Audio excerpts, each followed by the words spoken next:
Muito bom dia. Hoje é um sábado diferente, um sábado especial. Sabem porquê? Estamos aqui juntos a adorar a Deus. Isso é um motivo de alegria, é um motivo de estarmos satisfeitos, de estarmos bastante felizes. Mas eu não quero deixar passar em claro alguém que eventualmente está mais feliz que os restantes que aqui estamos. Só queria dar um beijinho à Delfina, que hoje faz anos. Não sei se há aqui mais aniversariantes. A Fernanda? A Fernanda faz anos. Fernanda.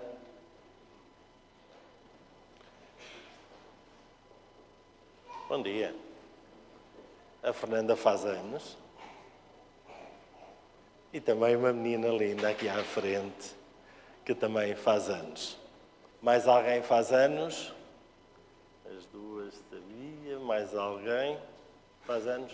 Então que Deus vos possa abençoar as três lindas meninas que aqui temos entre nós, para que este dia se possa prolongar por muitos e muitos anos e que um dia possamos estar todos no céu, aí sim, já a festejar de uma maneira muito, muito, muito, muito especial.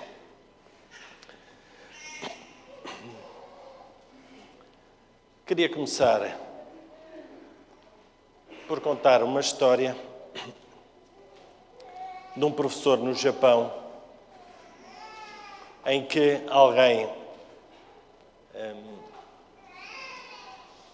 perguntou, é uma história verdadeira, em que um visitante, um estrangeiro, perguntou a um japonês se conhecia alguma pessoa, algum japonês que tivesse uma personalidade forte, assim um japonês mesmo, assim, uma personalidade mesmo muito forte, muito forte. E esta pessoa disse: conheço um. Há mais, mas eu conheço aquela pessoa que tem mesmo uma personalidade mesmo muito, muito, muito forte. Foi o meu professor.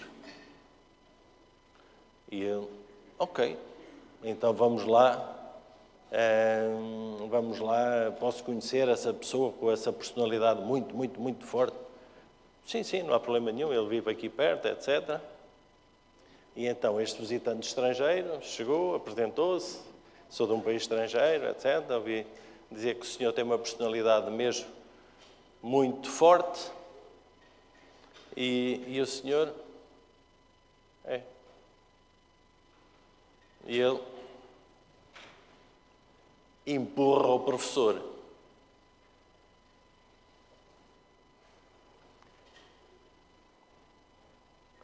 Qual seria a nossa reação se um estrangeiro ou alguém que for, não interessa quem, nos empurrasse?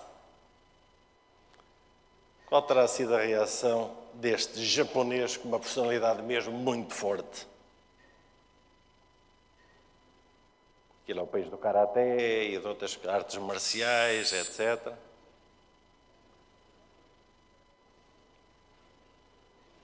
Este professor fez absolutamente nada.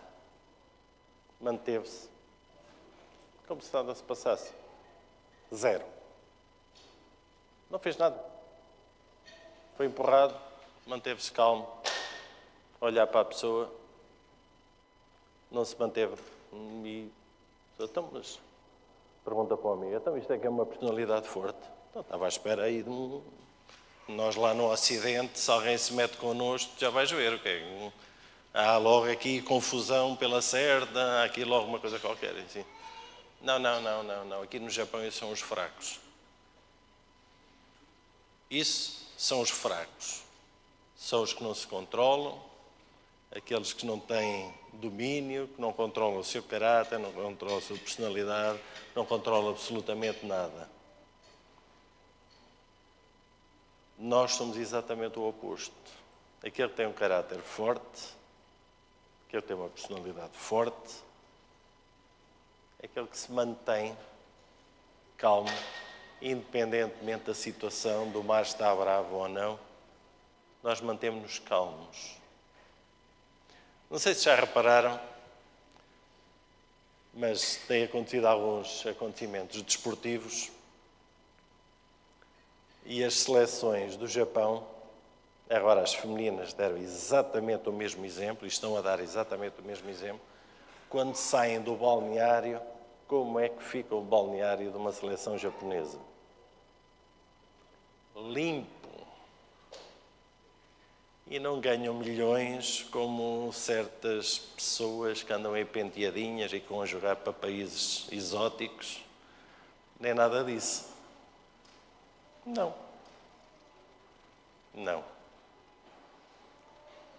As pessoas que vão aos estádios e tudo mais, quando saem, limpam tudo por onde passam. Não estou a dizer com isso que os japoneses são melhores que nós, ou pior, absolutamente nada.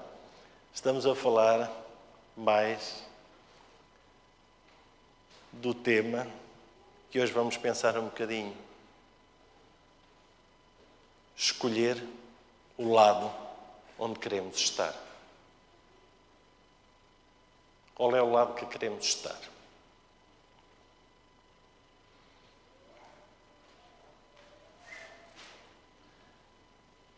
Há dois lados. Sabemos perfeitamente que há dois lados. Ao lado de estarmos com Deus e ao lado de estarmos com... Temos medo de dizer com quem? É porque não sabemos quem é o outro lado. Há um lado com Deus e há outro lado que é com Satanás. Há um lado a meio, há uma montanhazita a meio, uma ponte intermédia, qualquer coisita a meio. Pode haver essa coisa a meio, mas essa coisa a meio pertence também a Satanás. Por isso não há aqui a meio do muro, não existe nada. Por isso, hoje vamos ver na Bíblia exemplos de quem escolheu o lado. Vamos abrir em Atos 8, 1 a 3. Vamos ver aqui a história de um homem que é conhecido todos nós já vimos esta história verdadeira, que representa uma pessoa que tinha um caráter, para alguns, forte. Atos 8, 1 a 3. Vamos começar no 1. Já estão a ver quem é esta personagem? Esta personagem, nesta fase da vida, era quem? Saulo. E diz-nos que... Obrigado. E também Saulo consentiu na morte dele. Dele quem? Estevão, que foi?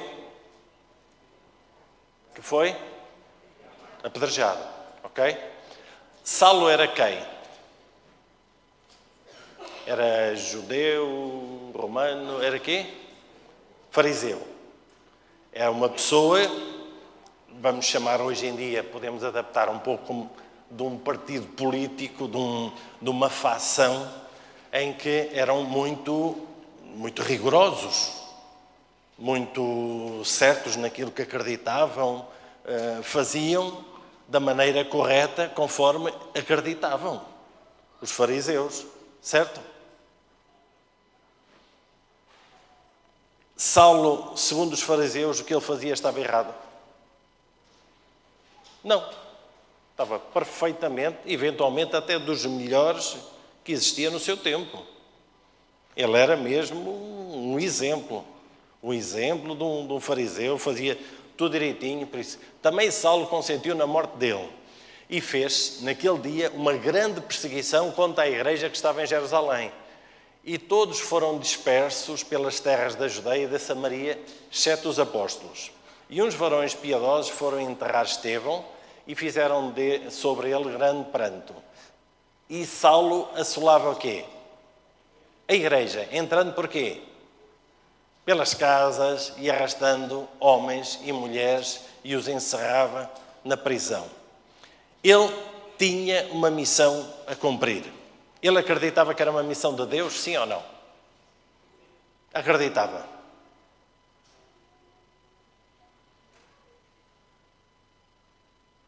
Nós acreditamos que temos uma missão para cumprir, sim ou não? E como é que nós sabemos que a missão que nós temos para cumprir é correta?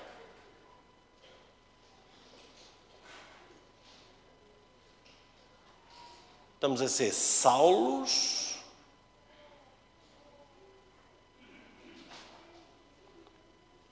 ou estamos mais à frente a ser Paulos? Saulo estava a fazer o que era correto perante aquilo que ele sabia, aquilo que ele acreditava, e tudo, estava tudo correto. 100%. Como dizias no Norte, uma joia de um moço. Estava tudo correto. Mas ele encerrava homens na prisão, perseguia, fazia tudo para com aquelas pessoas que estavam com Cristo. Avançando um pouco mais para Atos 9, 1 e 2, podemos ver um pouco mais o que é este Saulo. Atos 9, 1 e 2. E Saulo, respirando ainda ameaças e mortes contra os discípulos do Senhor, dirigiu-se ao sumo sacerdote e pediu-lhe cartas para Damasco, para as sinagogas, a fim de que se encontrasse alguns daquela seita, quer homens, quer mulheres, os conduzisse presos a Jerusalém. Ou seja, ele no seu zelo máximo pediu ao sumo sacerdote, ou seja, ao pastor ou à pessoa mais importante dentro daqueles locais, olha, importas por favor de escrever umas notas quem são as pessoas que andam aí, que seguiram a Jesus e que andam aí a seguir a Jesus, essa pessoa que afinal nem é assim conforme se diz. E o que é que ele queria fazer a essas pessoas? Queria apanhá-los e conduzi-los presos a Jerusalém. Ou seja, ele tinha uma missão e não era daqueles que fica sentadito na igreja ao sábado de manhã. Não, ele era mesmo daqueles valorosos. Não, olha, passa-me aí os nomes das pessoas e eu vou lá atrás deles e vou metê-los na ordem. Avançando um pouco mais, no 3, podemos ver, seguindo pela estrada fora e indo no caminho, em algumas versões, aconteceu que, chegando perto de Damasco, subitamente o cercou um resplendor de luz do céu. E no 4, o que é que lemos? E caindo por terra, ou em terra, ouviu uma voz que lhe dizia: o quê? Saulo, Saulo, por que me persegues?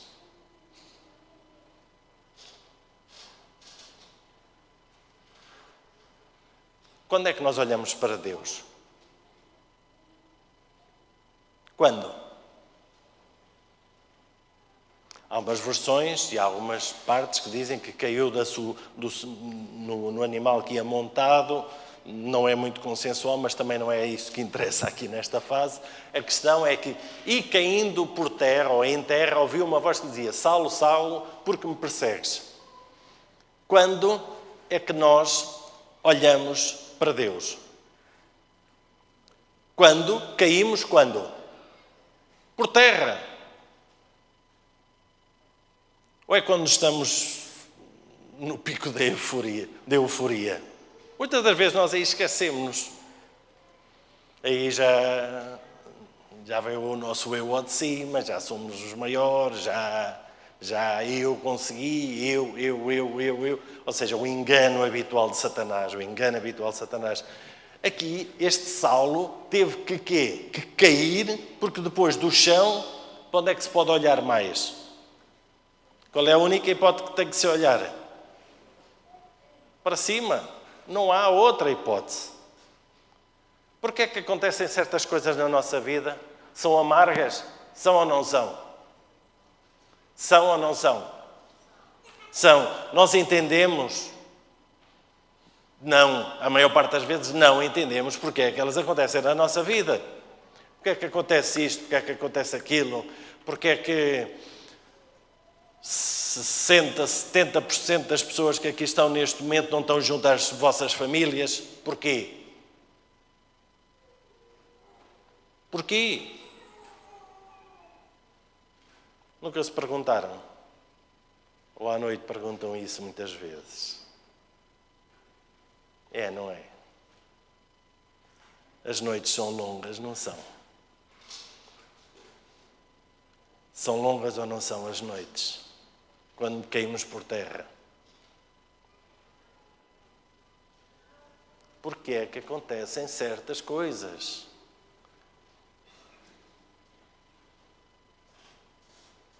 E aí, quando estamos por terra, já só conseguimos olhar para cima, para Deus, e pedir auxílio a Deus.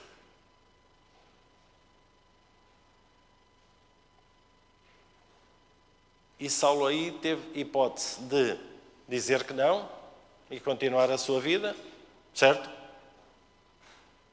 Ou seguir. O que é que lhe aconteceu a seguir? O que é que vemos a seguir? No 5, 9, 5. Ele perguntou: quem és tu? O que é que diz a seguir? A palavra a seguir? Senhor. Já demonstra aqui qualquer coisa. Porque de certeza absoluta, durante todo este tempo da perseguição, ele não ficou imune à mensagem que lhe foi passada.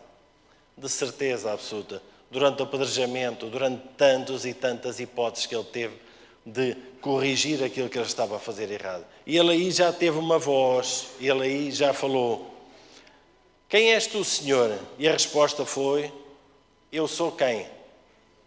Jesus, a quem tu persegues. Jesus estava lá. Estamos em Atos. Atos, Jesus já tinha ascendido. Atos, Jesus já tinha ascendido, já não estava fisicamente na terra. Mas, no 6, se pudessem projetar, agradecia, por favor. Atos 9, 6. Mas levanta-te e entra na cidade onde te dirão o que te convém fazer.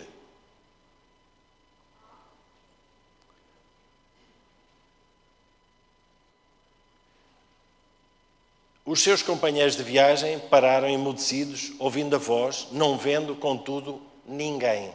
Estamos no 7. No 8. Então se levantou-se Saulo da terra e, abrindo os olhos, não podia ver, e guiando pela mão levaram-no para Damasco. E esteve 3 dias sem ver, durante os quais nada comeu nem bebeu.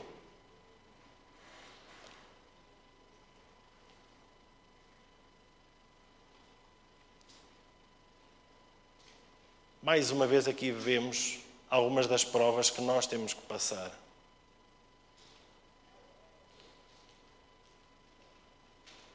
Há algumas das frases bonitas, ou nem por isso, que podemos ver que conseguimos ver Jesus através das lágrimas, das nossas. Porque não é fácil. Não é fácil este caminho aqui na Terra.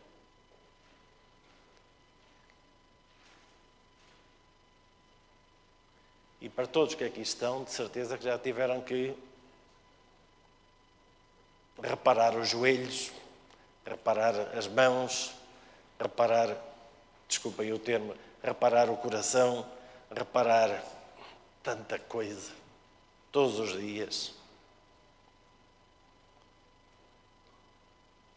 E este Saulo teve que fazer exatamente este percurso. Há que fazer este percurso.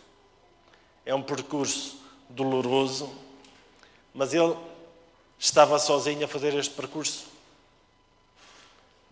Jesus abandonou a fazer este percurso.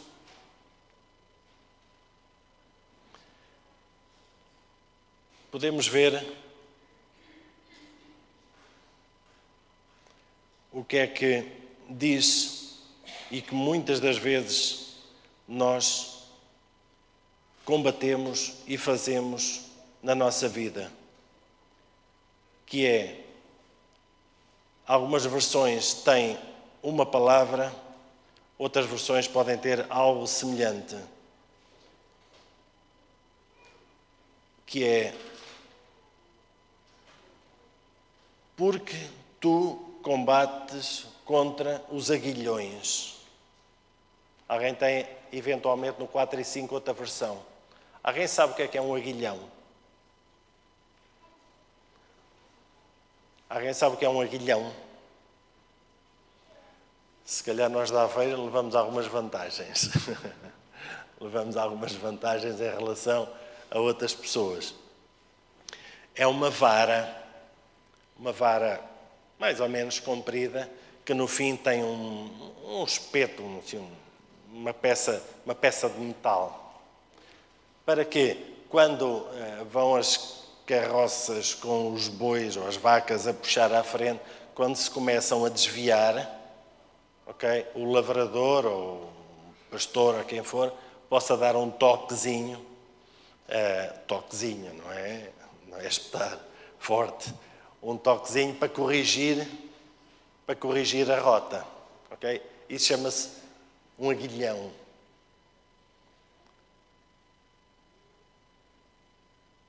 Jesus ia-lhe dando toques com aguilhão ao longo da sua vida. Ele respondia ou ele voltava-se contra o aguilhão? Estou a entender o paralelismo com a nossa vida? Será que Jesus, muitas das vezes, não nos dá suaves toques com o aguilhão para corrigir a nossa rota, para corrigir para onde nós vamos, que começamos a desviar e pensamos: este é o meu caminho, este é o caminho certo, eu estou a escolher este lado, mas não é esse o lado que Deus quer. O que é melhor para nós não é esse o lado. E dá-nos suave toques com esse tal aguilhão, com essa vara para espetar.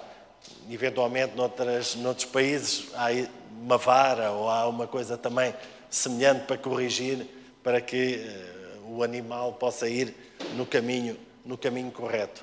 Mas próprio Jesus diz: viras contra o aguilhão, ou seja, ele próprio virava-se contra o próprio aguilhão, ou seja, feria-se, não obedecia, ia contra o aguilhão. Mas as correções que Deus nos dá são para nosso bem, para mal? São saborosas quando nós as provamos? A minha mãe não está aqui, por isso tenho a total liberdade de dizer isto. Mas está-me a ver lá em casa. A minha mãe dava-me óleo de fígado de bacalhau quando eu era pequenino. Não sei quais da minha geração tiveram o prazer. Também, Ana? Boa. É uma coisa que quem tomou ninguém se esquece. De certeza absoluta. Os nossos pais fizeram o melhor que sabiam por nós. Não sei se aquilo é bom ou mau para nós. Não sei. Tem ômega 3, vá lá. Mas aquilo deve saber ao ômega 60, não sei o que é que aquilo é. Mas quem nunca teve a experiência de provar óleo de fígado de bacalhau, aquilo é uma experiência horrível. Aquilo é mesmo muito mau. Mesmo muito, muito mau.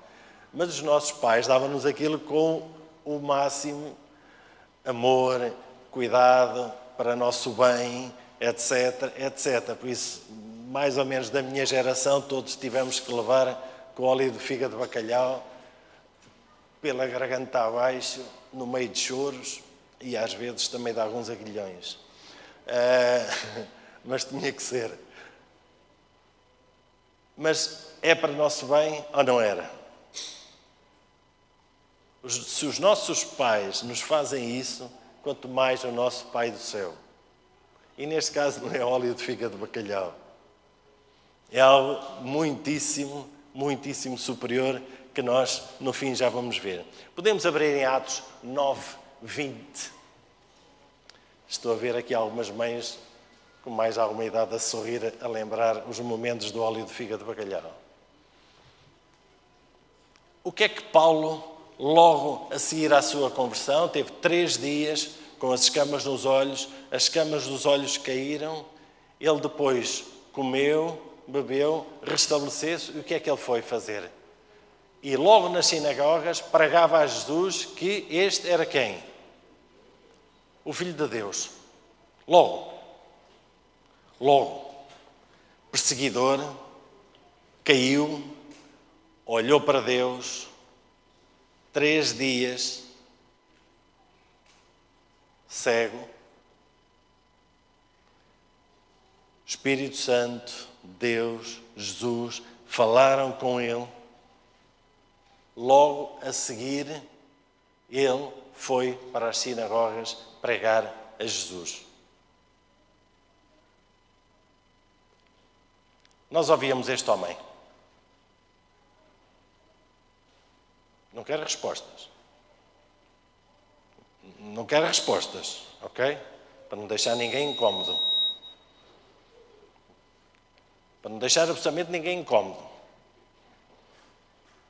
Agora alguém de perseguidor, passado 3 dias, estava cá em cima a pregar, se calhar para nós isto era um bocadinho estranho.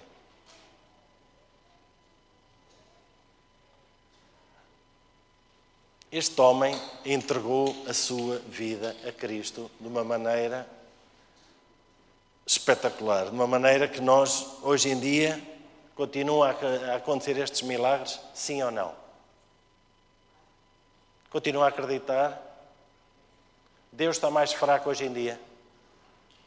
Jesus perdeu alguma interferência, alguma maneira de salvar almas? Deus está mais fraco do que estava nos tempos de Saulo e Paulo? Então onde é que está a diferença? Onde é que está a diferença?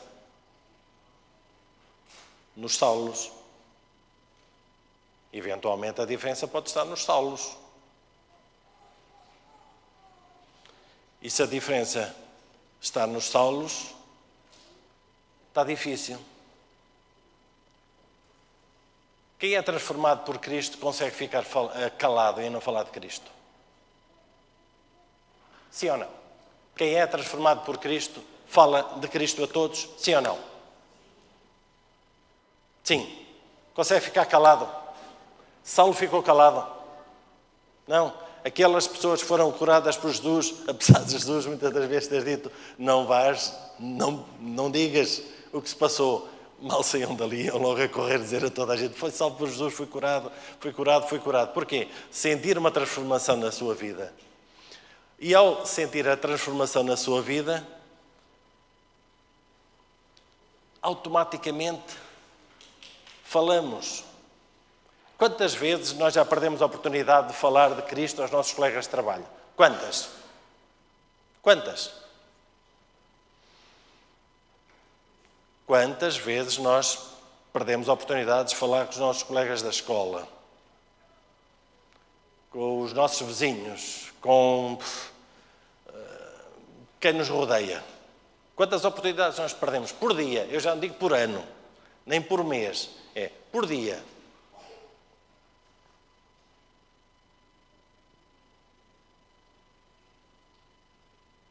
Deixem-me contar-vos uma história que para mim foi impactante pelo local e por não para contar o meu testemunho nem nada, mas ainda a semana passada eu e a Romi estivemos num sítio muito agradável, com muito calorzinho, e estava um jovem trabalhador naquele local onde nós estávamos, um jovem que nós começámos a conversar com ele, num sítio diferente, em que estávamos a conversar. Todos os sítios são bons para testemunhar e para partilhar a Cristo. Neste caso foi dentro de uma piscina. Em que estávamos a conversar. Então, quem és? Quem não és? De onde é que vieste? Eu disse, eu vim do Haiti. Conheces o Haiti? Sim, conhecemos. Conhecemos o Haiti. Tem muitos adventistas no Haiti. E que ele se tornou adventistas. Conheces adventistas? Sim. Nós os dois somos adventistas do 7º dia.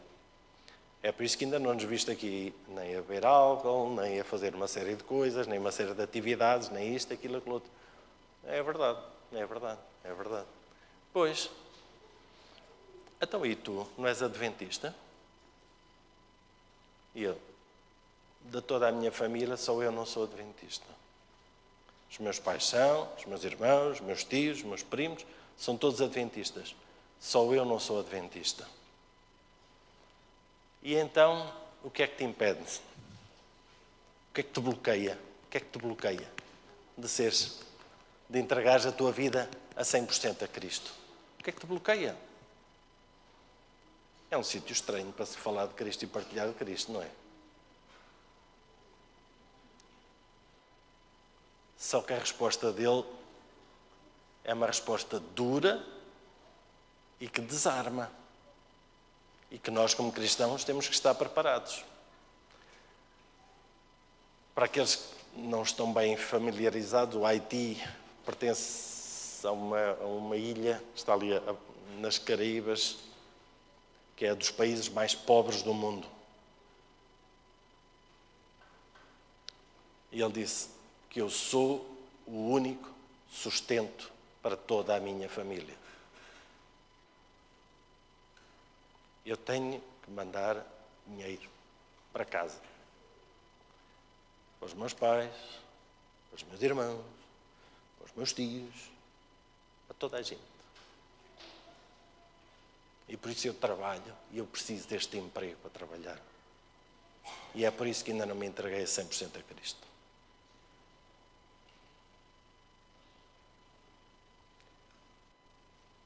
Estas são as pedras e aquelas quedas que temos que dar. As provas que Satanás nos coloca. Porque nem sempre isto é uma autoestrada. A vida nem sempre é uma autoestrada, como todos nós sabemos. Há provas, há muito. Há coisas que nos acontecem na vida que nós não sabemos. Mas Deus sabe. E vamos continuar a orar por aquele jovem.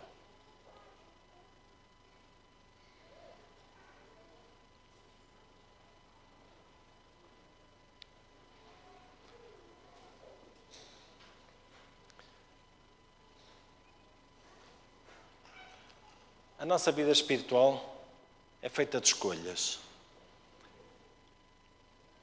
Já pensámos como é que nós chegamos ao momento que nós estamos, a cada um de nós, na nossa vida espiritual e mesmo na nossa vida do dia-a-dia.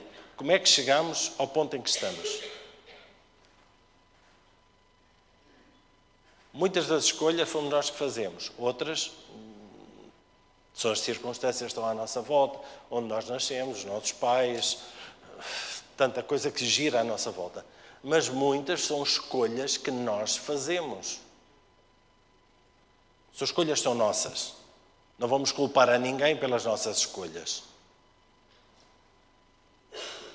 Nem tampouco Deus é acusador de andar a apontar dedos. Porque é que faz esta escolha? Porquê? Deus não é um acusador no tribunal que está a acontecer neste momento, no julgamento. Deus é quem? E Jesus é advogado de defesa, não é acusador. O acusador é outro. Mas nós, neste momento, nós chegamos a este ponto pelas escolhas que nós fizemos. Nós somos chamados a fazer escolhas na nossa vida, na maioria das vezes, de maneira completamente livre. Agradecia que pusesse o PowerPoint, por favor.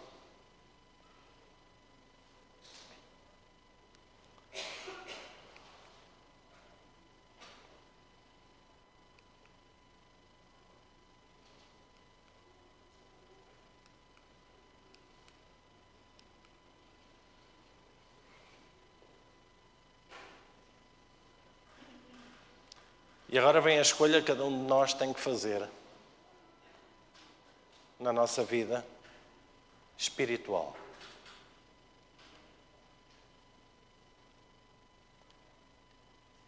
O que é que eu quero ser na minha vida espiritual? Quero ser o espectador?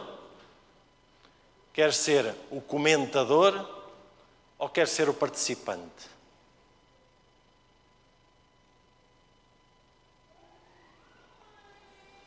O espectador nós sabemos qual é. É o que está sentado nas bancadas, vê, aprecia, acabou, fecha a porta, vai-se embora, a minha função acabou. O comentador é aquele que faz basicamente a mesma coisa, mas depois não vou pôr paninhos quentes, não vou. Mas depois chega a casa e faz os comentários, tipo comentários da televisão. Olha, aquele ali nem foi grande coisa. E a roupa do X? E o não sei quê? E o não sei quantos?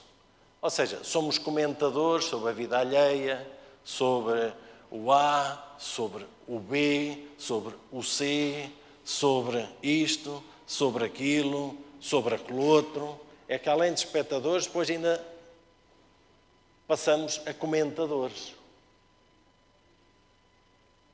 Ainda passamos a comentadores. Ou queremos ser participantes?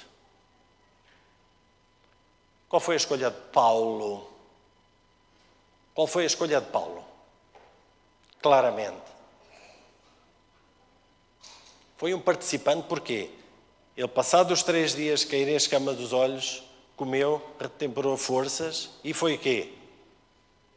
Foi pregar, foi espalhar a mensagem, foi falar sobre o que é que lhe tinha acontecido e qual era a maneira de nós podermos atingir os outros de uma maneira prática.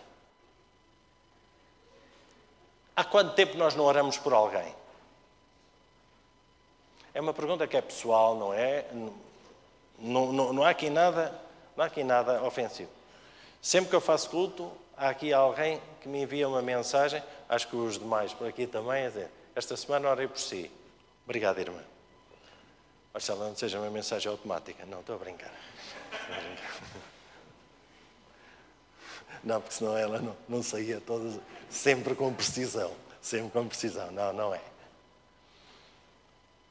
Há quanto tempo nós não oramos por alguém? O que é que nós não colocamos na nossa agenda mental? Esta semana vou orar pela Lília, por... sei lá, temos tantas pessoas. Pelo nosso colega. Eu gostaria imenso que o meu colega de trabalho, ou quem for, o meu vizinho, alguém, que um dia estivesse comigo onde?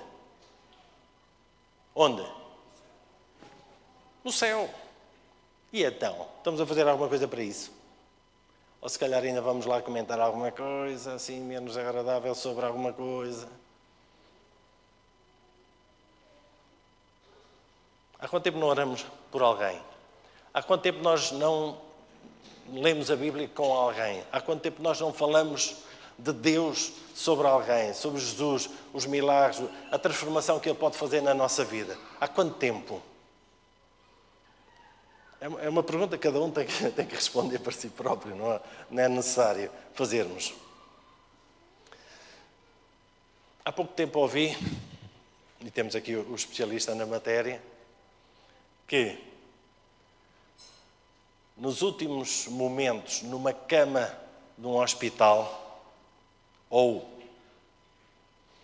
quando o INEM já chegou, creio eu que não há uma pessoa que diga, não há uma pessoa que diga, faltava-me ter comprado mais um apartamento. Havia ali um T2, precisava de um telefone novo.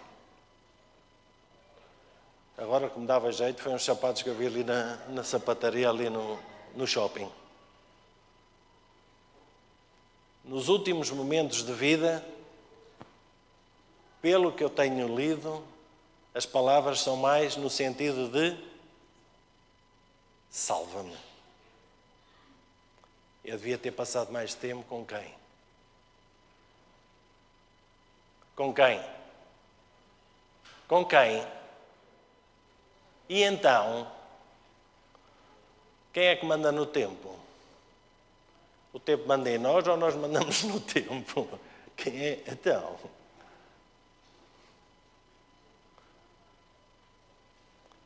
nos últimos momentos da vida, não há ninguém que precise do último telefone, o último modelo do telefone.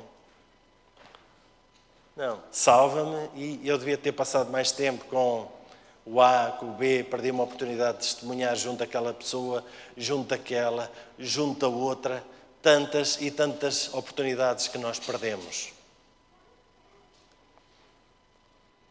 Não posso, vou utilizar um termo forte, é proibido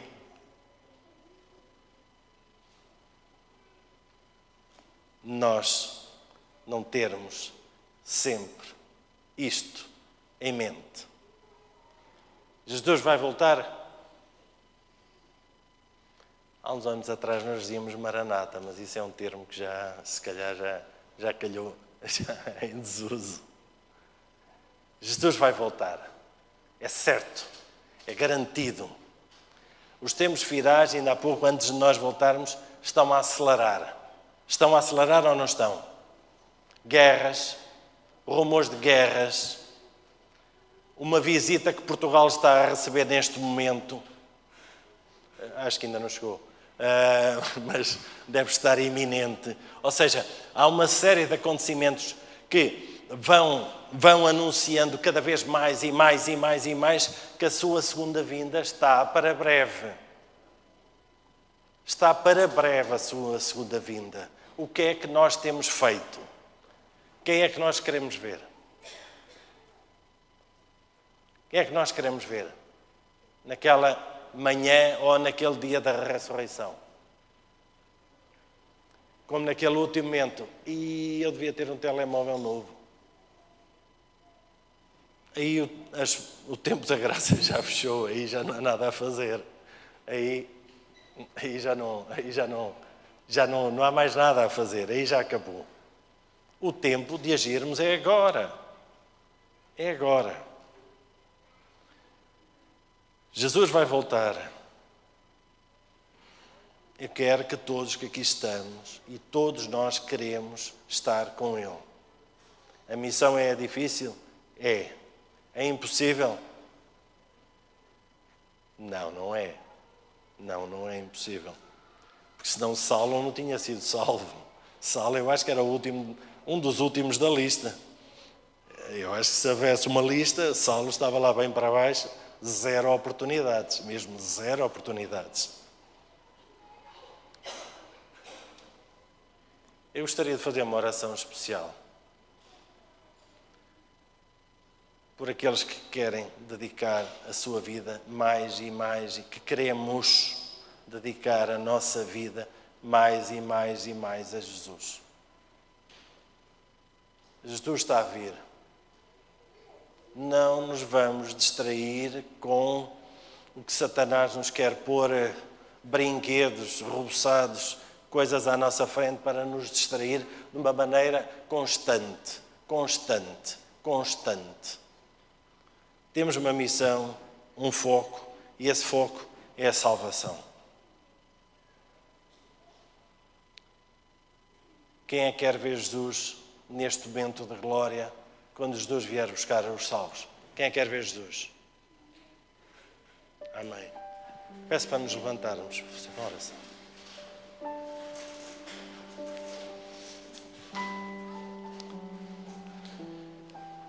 Senhor meu Deus, muito e muito obrigado por tudo aquilo que nos dás. Senhor, nós queremos estar contigo nesta ressurreição, Senhor. Vai ser um momento glorioso para que nós não nos possamos distrair neste mundo. Satanás coloca-nos diversões, distrações e tantos motivos para nós desanimarmos.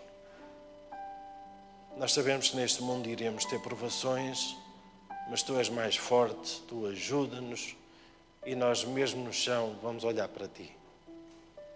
Ajuda a cada um destes que aqui está, aqueles que também estão em casa, para que desta forma nós todos juntos possamos ajudar uns aos outros, uns mais lentos, outros mais rápidos, uns para que possamos puxar, outros possamos dar a mão, mas todos juntos vamos para aquele reino que Tu queres e que nos estás a preparar. Dá-nos a paz, a sabedoria suficiente para suportarmos as tentações do dia a dia. Amém.